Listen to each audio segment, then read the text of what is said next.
Then I opened it up to the Yahoos on the Cerebus Facebook group and got James Banderas Smith asked, how important was Deni Loubert in getting Cerebus aloft in 1977?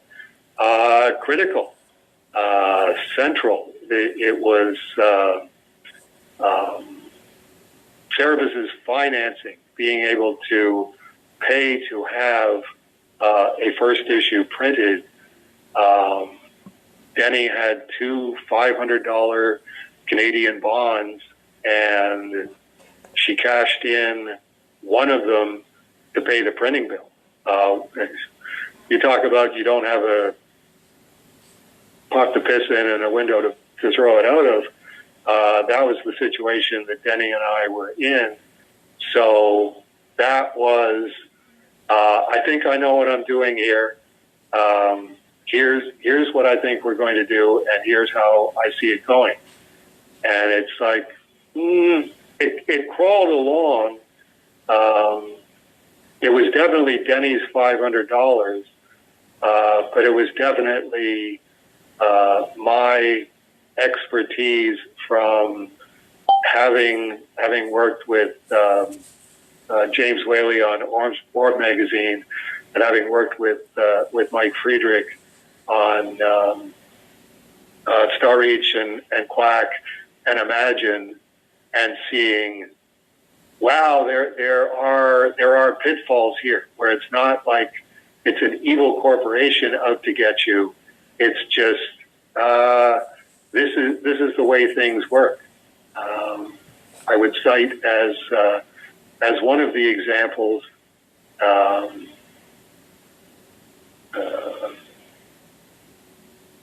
Reprinting the early issues.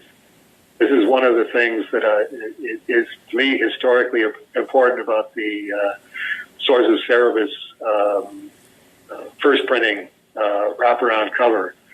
That came about from an argument with Phil Suling, where Phil Suling went, "You've got to reprint the early issues of Cerebus. It's like I'm sold out of number 1, I'm sold out of number 2. Do second printings." And I went, I don't want to do that because, I believe in the back issue market. And if I do that, it's going to kill the back issue sale. And Phil was livid at that. That's where he came up with the, fine, live on nuts and berries for the rest of your life, that I used in High Society. But it was, that was confirmed long-term by the fact that one of the Cerebus number 1 ASIM file copies in 9.2 sold for $21,000 US a couple of months ago. Whereas ElfQuest, who did what Phil wanted them to do and reprinted the early issues, you can get an ElfQuest number 1 for $155 because there was tons of number 1s. I understood Phil's thinking. He was saying, I sell tons and tons of copies of Zap, number 0, number 1, number 2, number 3, because those guys keep it in print. Same thing with the Fabulous Furry Freak Brothers. And it's like, yeah, but there's no back issue value in those. So essentially, it was this... Deni saying to me, "You upset Phil," and it's like, well, I'm sorry that Phil's upset, but I'm not going to let Phil run our company the way he wants it run. I don't think it's the best choice. But going, okay, yeah, he is our largest distributor.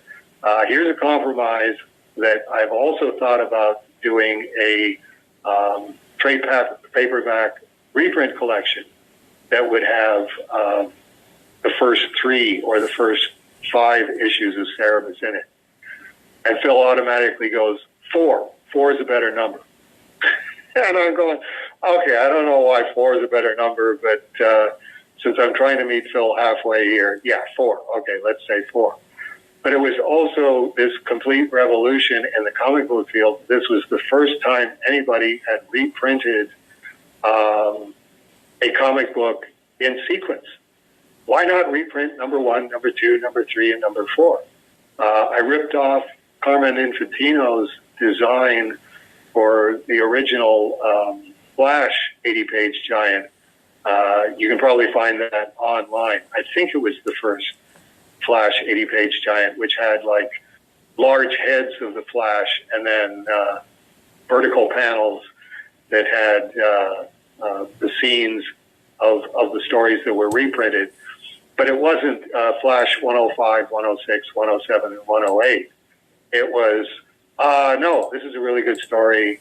You know, Julie Schwartz likes this one. We'll reprint this one. This is another really good story. Julie Schwartz says we'll reprint that one. And it's from, you know, Flash 112 and another 115 and then 123 or whatever. And that's the first Flash annual. And that's how everything was done until Swords of Cerebus Volume 1, where I went, no, as a comic fan, if I buy a trade paperback, I don't want Cerebus number 1 and Cerebus number 8 and Cerebus number 11 and Cerebus number 14. Why don't you just print them sequentially?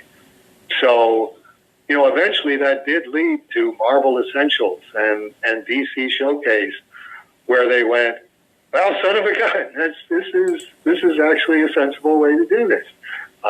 If people want to buy Spider-Man Volume 1 and they want, you know, the first, whatever it is, 18, 24 issues of Steve Ditko and one of the annuals. Well, duh, but as Mike Kaluta said about when he found out that you could draw larger and then reduce it, he was doing all of his drawings the same size as his Rosetta paintings on the paperbacks. And he said, oh, yeah, it's a pretty simple concept, but so is the wheel until you try to invent it. Right. That is a good one. I got to remember that for next time I'm at work and somebody's doing something that's like, why aren't you guys thinking this through before you do it? Right. Yeah, it's Mike Kaluta said that in 1973, and you can see that I've never forgotten it. Not only that, but telling a story on himself that, it is kind of stupid that, wow, did Frank Frazetta really paint these Conan covers just, you know, like 4 inches by 5 inches? No. Think it over. You'll figure it out.